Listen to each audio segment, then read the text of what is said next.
Cuy, welcome back to Bang Doi Channel. Sebelum lanjut ke videonya, jangan lupa like, comment, and subscribe. Oke, tanpa banyak cincong, kali ini gue akan mereview sebuah film drakor VIP 2017, dimana film ini menceritakan tentang seorang pemuda yang tampan, tentunya seperti gue, yang mana pemuda tersebut adalah seorang anak petinggi negara yang semena-mena membunuh korbannya tanpa rasa takut. Kita akan berkenalan dengan pemeran utama di film ini, Jang Dong-gun sebagai Park Jae-hook, Kim Yong-min sebagai Chae Ye-do, Lee Jong-suk sebagai Kim Wang-il, Park Hae-sun sebagai Ri Dae-bum, dan Peter Stormare sebagai Paul Gray. Di scene awal kita akan diperlihatkan Park Jae-hook sedang berada di pesawat menuju Hong Kong. Dan setelah tibanya di Hong Kong, ia terlihat sedang bersama seseorang. Ia kemudian menanyakan keberadaan Paul kepada orang tersebut. Setelah mendapat cukup informasi, ia langsung menuju ke tempat Paul berada. Terlihat Paul yang sedang menunggu kedatangan Jae-hook.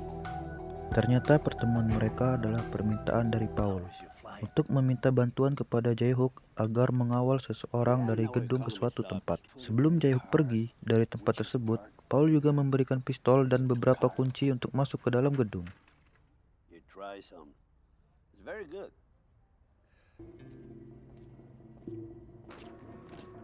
Setelah masuk ke dalam gedung, tak disangka Jae-hook malah menembak para pengawal dengan brutal.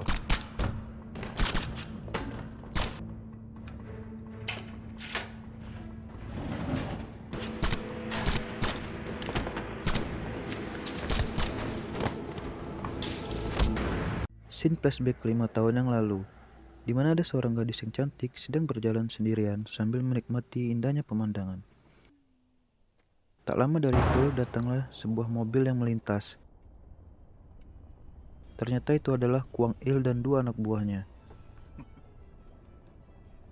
Lalu mereka menculik gadis tersebut.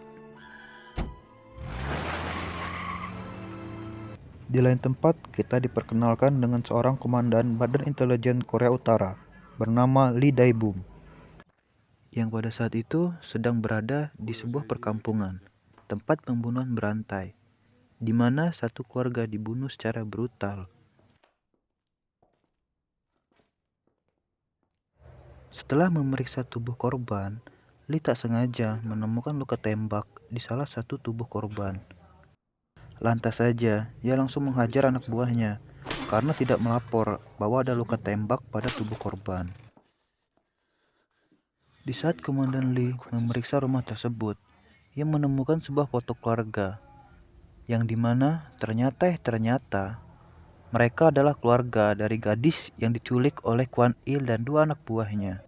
Setibanya di kantor, Komandan Lee melapor kepada atasannya tentang kejadian pembunuhan berantai yang baru saja didatanginya.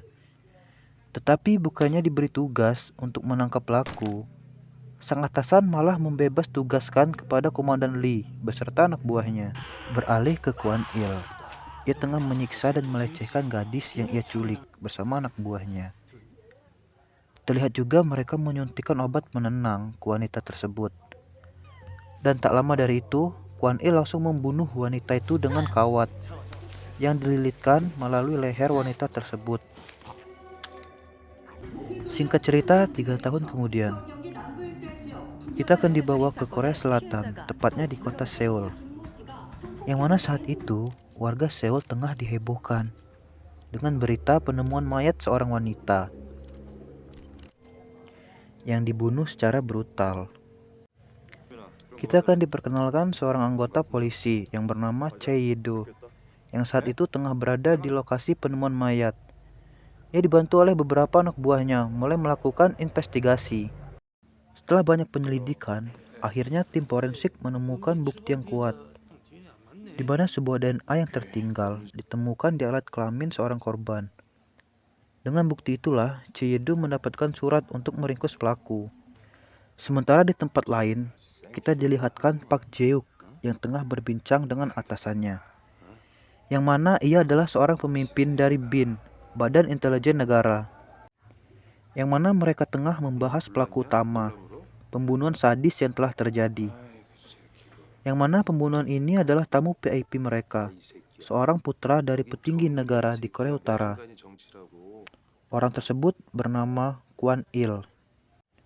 Oleh sebab itu, Jae-hyuk ditugaskan untuk melindungi Kwon Il di Korea Selatan, untuk menghindari konflik mereka dengan Korea Utara. Setelah itu, Jae-hyuk bergegas ke tempat Kwon Il menginap. Sangat terkejut dia, karena banyak sekali petugas yang berkumpul untuk menangkap Kwon Il, yang mana mereka adalah bawahan dari Jae-do. Tak lama dari itu, tibalah Jae-do yang langsung menangkap Kwon Il dengan kasus pembunuhan berantai. Di sana Jae-hyuk hanya bisa terdiam melihat tamu VIP-nya dibawa oleh Jae-do. Dan Jae-hyuk pun langsung melapor ke atasannya dan memerintahkan anak buahnya untuk menghambat penyelidikan Jae-do terhadap Kwon Il. Berganti kedua teman Kwon Il, yang mana mereka tengah dibawa oleh pria misterius di suatu tempat. Dan pria misterius tersebut membunuh salah satu dari temannya Kwon Il. Di kantor polisi, Jae-do yang tengah menginterogasi Kwon Il dan menanyakan mengapa DNA Kwon Il berada di alat kelamin korban.